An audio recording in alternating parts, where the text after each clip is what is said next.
GK kids. दूध से भागने वाली बिल्ली। मिथिला में एक बार चूहों की संख्या इतनी बढ़ गई कि लोगों का जीना हराम हो गया। चूहे खेत खलियान में उत्पात मचाते, धान की कोठियों में बिल बनाते, चौका में उछल कूद करते। राजमहल भी चूहों की आमद का शिकार हो गया था। एक रात चूहे ने महाराज की पगड़ी कुतर डाली और सुबह जब महाराज ने अपनी पगड़ी की हालत देखी तो उन्हें बहुत गुस्सा आया। उसी दिन महाराज ने बड़ी तादाद में बिल्लियां मंगाई। अपने राज्य के समस्त परिवार को एक एक बिल्ली पालने का हुक्म दिया। गरीब प्रजा इस फरमान के विरुद्ध खड़ी हो गई। दरबार में इस समस्या पर विचार विमर्श हुआ। महाराज की चिंता का विषय था कि मिथिला के लोग मृदुभाषी होते हैं, विरोध या विद्रोह से उनका कोई संबंध नहीं है। फिर बिल्ली पालने के राजाज्ञा का उल्लंघन करने पर भी कैसे आमदा हो गए। निष्कर्ष निकला कि लोग अपना और अपने परिवार का भरण पोषण बहुत मुश्किल से कर पाते हैं। ऐसे में वे बिल्ली पालने के लिए दूध कहाँ से लाएंगे। मूल बात महाराज को भी समझ में आ गई और उन्होंने नया फरमान जारी किया कि जिन लोगों को बिल्लियां दी गई है वे उन बिल्लियों के लालन पालन के लिए राज्य गौशाला से एक एक गाय ले जाएं। प्रजा तक जब यह बात पहुंची तो उनमें खुशी की लहर दौड़ गई। महाराज को प्रजावत्सल कहा जाने लगा। महाराज ने खुद अपनी देखरेख में गायों का वितरण किया। प्रत्येक ऐसे व्यक्ति को जिसे वे गाय की रस्सी थमाते यह निर्देश भी देते कि बिल्ली को दूध देने में कोई कमी नहीं होनी चाहिए। अगले साल राज्य में बिल्लियों की प्रतियोगिता कराई जाएगी। जिसकी बिल्ली बहुत मजबूत होगी, मोटी और सुंदर, उस व्यक्ति को पारितोषिक प्रदान किया जाएगा। इसके विपरीत जिस व्यक्ति की बिल्ली कमजोर होगी उसे दंडित किया जाएगा। गोनू झा को भी बिल्ली दी गई। गोनू झा भी अपने साथ गाय लेकर घर पहुंचे। शाम को गाय दूकर उन्होंने भरी बाल्टी अपनी पत्नी को थमाई और कहा कि एक कटोरा दूध खूब गर्म करके ले आओ। पंडिताइन ने दूध उबालकर कटोरा में भरा और आंचल से कटोरा पकड़े हुए गोनू झा के पास आई और उनके पास कटोरा रख दिया। गोनू झा बिल्ली के बच्चे को गोद में लिए बैठे थे। दूध की गंध पाकर बिल्ली के बच्चे ने उनकी गोद से निकलने की कोशिश की। गोनू झा ने बिल्ली के बच्चे का सिर अपनी उंगलियों से पकड़ लिया और बोले, दूध पियो। इतना कहकर उन्होंने बिल्ली के बच्चे का मुंह दूध से भरे कटोरे में सटा दिया। बिल्ली गर्म दूध होने के कारण छटपटाकर गोनू झा के हाथ से निकलने की कोशिश करने लगी। गोनू झा ने बिल्ली के बच्चे को पुचकार कर शांत किया और फिर दूध पियो कहकर उसका मुंह गर्म दूध में डुबोकर निकाल लिया। इस बार बिल्ली का बच्चा अपनी पूरी ताकत से गोनू झा के हाथ से निकलने की कोशिश करने लगा। उसके पंजों से गोनू झा के हाथ में कई स्थानों पर खरोंची भी आ गई।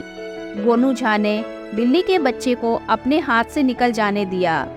एक हफ्ते तक गोनू झा अपने ढंग से बिल्ली के बच्चे को दूध पिलाने के लिए खूब गर्म दूध मंगाते और वही क्रिया दोहराते। स्थिति यह हो गई कि बिल्ली का बच्चा दूध शब्द सुनते ही डर कर दुबक जाता। दूध की कटोरी पड़ी रहती मगर उसकी ओर देखता तक नहीं। थोड़े ही दिनों में गोनू झा ने अपनी बिल्ली को चूहों की शिकार के लिए प्रेरित करना शुरू किया। स्थिति यह हुई कि चूहा देखते ही गोनू झा की बिल्ली उस पर झपट पड़ती और अपने पंजों में दबोचकर उसके साथ खिलवाड़ करती और अंततः उनसे अपनी क्षुधापूर्ति करती। दूध की ओर जाना तो दूर, उसकी ओर देखना तक इस बिल्ली को गवारा न था। गोनू झा रोज गाय का दूध पीते, दही खाते, मलाई खाते। दूध के तरह तरह के पकवान उनके घर में बनते रहते थे। दूसरी तरफ गांव के लोगों में होड़ सी मची थी कि किसकी बिल्ली ज्यादा दमदार दिखती है। अपनी बिल्ली के साथ सवार में ये लोग जितना ध्यान दे रहे थे, कभी उतना ध्यान अपने बच्चों की परवरिश पर भी इन लोगों ने नहीं दिया था। गांव में प्रायः चर्चा होती रहती थी कि अमुक व्यक्ति की बिल्ली बहुत सुंदर है। अमुक की बिल्ली के म्याऊं बोलने का अंदाज बहुत प्यारा है। अमुक की बिल्ली बड़ी ढीठ है तो अमुक की बिल्ली बड़ी चपल है। लोग अपनी बिल्ली को नहला धुलाकर घंटों उसके रोग की तरह तरह का उपक्रम करके चमकाने में लगे रहते।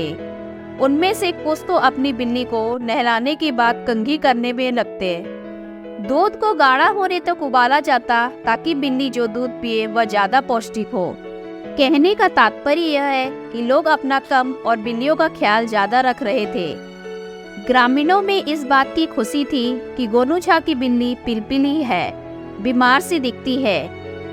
लोग फुसफुसा कर आपस में बातें भी करते थे कि गोनू झा खुद गाय का दूध पी जाते हैं, बिल्ली बेचारी तो इधर उधर मुंह मार कर गुजारा करती है। ग्रामीणों का विश्वास था कि इस बार गोनू झा इस बिल्ली वाले मसले पर जरूर आर्दंड के भागी बनेंगे।